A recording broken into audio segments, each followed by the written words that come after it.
ঢাকা কেন্দ্রিক প্রশাসনিক ব্যবস্থা যখন প্রবর্তিত হয় তখন বাংলাদেশের জনসংখ্যা ছিল প্রায় ৭.৫ কোটি।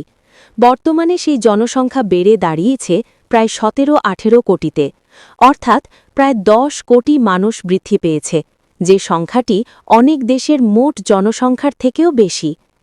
এত বিপুল জনসংখ্যার চাপ একটিমাত্র রাজধানী ও কেন্দ্রীয় প্রশাসনিক কাঠামোর মাধ্যমে কার্যকরভাবে সামাল দেওয়া অত্যন্ত কঠিন।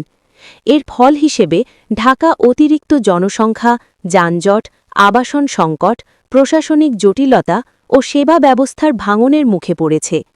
এই বাস্তবতায় দেশের সার্বিক উন্নয়ন, প্রশাসনিক দক্ষতা বৃদ্ধি এবং অঞ্চলভিত্তিক সমান সুযোগ নিশ্চিত করতে বাংলাদেশকে ৫টি প্রদেশে ভাগ করা সময়ের দাবি হয়ে উঠেছে।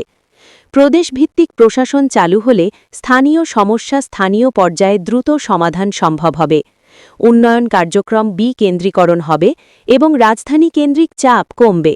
সুতরাং ক্রমবর্ধমান জনসংখ্যার বাস্তবতা বিবেচনায় নিয়ে প্রদেশভিত্তিক শাসন ব্যবস্থা গড়ে তোলা বাংলাদেশের দীর্ঘমেয়াদী উন্নয়ন ও স্থিতিশীলতার জন্য কল্যাণকর হতে পারে।